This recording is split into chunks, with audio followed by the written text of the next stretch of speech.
Nag-decline na mismo ngayon si Reeves ng player option niya na nagkakahalaga lang ng 14 million. Ibig sabihin, handa na talaga yan na mag-explore sa free agency ng mas malaking kontrata sa susunod na season. Parang strategize nga lang raw to para kay Austin Reeves eh. Bumaba ang stats at averaging niya ngayon, nag-underperform yan. Bumaba mula sa 26.6 points per game, nasa 19.6 points per game na lang yan. Bumaba rin yung assist at shooting percentage niya. Sa recent game niya, 10 shots or less sa ilang laro sa average ang attempts. Bumaba sa 12.4 per game na nakikita mismo na parang nawawala ng gana itong si Reeves ngayon.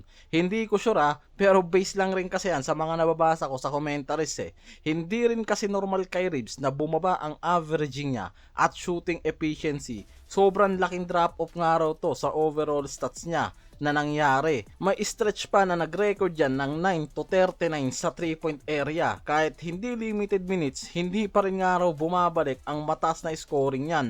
Hindi niya rin naman talaga gugustoy na mag-underperform ngayon eh. Dahil ang habol niya sa free agency, malaking contract. Kaya malaking impact kung babagsak lalo yung stats niya ngayon. Kaya possible na bumababa lang rin talaga yan. Dahil sa team adjustment at bagong sistema nila, dahil hindi priority na i-force nga raw ang stats ni Reeves, mas importante ang team chemistry bago pumasok sila sa playoffs. Nasasapawan ang usage niya ngayon ni Luka at Lebron. Si Lebron kasi mas importante pa rin talaga yan, lalo na experience sa playoffs. Hindi siya nagpapababa ng stats, na underperform nga lang raw talaga tong si Reeves eh. Dahil nagiging mas team oriented lang to habang hinahanap ulit ang peak form niya bago ang playoffs. Sana yan nga mismo yung mangyari, di na maulit yung performance niya last playoffs na bumagsak talaga. Based sa report, ang Lakers handa na talaga kasing magbigay ng max deal kay Austin Reeves mula sa 5 years 240 million contract. Papasok yan sa 40 million na cap hit. Kaya yan din mismo yung nakikitang dahilan bakit niya tinanggihan ang player option. Hindi yan pipirma sa ibang team dahil nga sa report committed siya sa Lakers. Sa kanya rin mismo nang galing. Dahil kung kukunin niya ang player option, mag-i-stay lang siya mula sa 14 million na salary. Kaya nagiging mautak nga lang raw talaga si Reeves ngayon.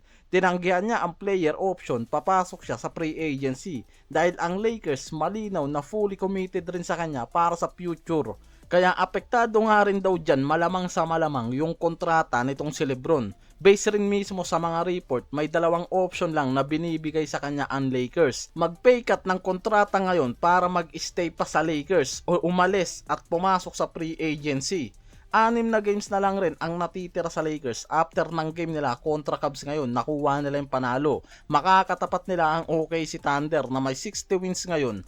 Top 1 team sa Western at may 15 wins sa last 16 games nila. Samantalang ang Lakers naman may 15 wins din sa last 17 games naman. May 11 to 1 run sa recent game pa. Kaya parehas nga raw sobrang init ng dalawang team na to. Na mismong dahilan bakit yung mga analyst ngayon mas nakabantay sa magiging matchup ng mga to eh. Dito rin kasi malalaman kung talagang nasa mataas ng improvement itong Lakers kontra dito sa OKC Thunder na top defensive team ngayon. Yan din kasi madalas yung problema ng Lakers kapag nakakatapat yung mga top defensive team, biglang nagko-collapse yung team offense ng mga to, lalo na ang OKC Thunder, malalim ang perimeter at interior depth. May Caruso, Williams, Ludert, Holmgren plus Hartenstein. Kaya maraming mga insider, analyst, kahit mga media ngayon, pabor na pabor dito sa OKC Thunder. Kahit ang Lakers may magandang record ngayon, sa head-to-head, may 2-0 record kasi nahawak ang OKC kontra sa Lakers ngayong season. Kaya hindi mo rin talaga maaalis na paboran ng marami ang Thunders. Number 1 defender ang OKC Thunder. Kaya nilang pababain ng efficiency ng opponent team. Nakikitang pwedeng maging advantage nga raw nila to kung mapipigilan nila si Luka. Dahil ang Lakers masyadong nakaasa kay Luka. Halos 40 plus points yan sa isang game. Kaya kung bababa nga raw ang stats ni Luka dyan at hindi gaano maging effective pa yung supporting mula kay Lebron at Reeves, pwedeng mag-collapse ang team offense, lalo't bagsak ang offensive ratings nila sa second unit. Samantalang ang OKC naman, masyado nga lang rin kasing nakaasa kay SGA, lalo na sa clutch scoring. Kulang rin sa eksperyensadong role player, lalo na pag may pressure moments nga raw. Ang OKC mas reliable sa scoring mula sa starting to second unit, samantalang ang Lakers inconsistent ang bench scoring. Ang advantage sa Lakers ang superstar power, malaking factor si Luka at LeBron, kayang mag-carry ng game, halos unstoppable kapag uminit. 40 plus points sa mga recent games si Luka, samantalang halos umaabot sa 90 plus combined points yung big three nila. Ang OKC Thunder nasa 60 wins, 16 loss, pinakamagandang record sa season na to. Ang Lakers may 50 wins, 26 loss, nakapag-clinch na yung mga to sa playoff berth at Pacific Division title.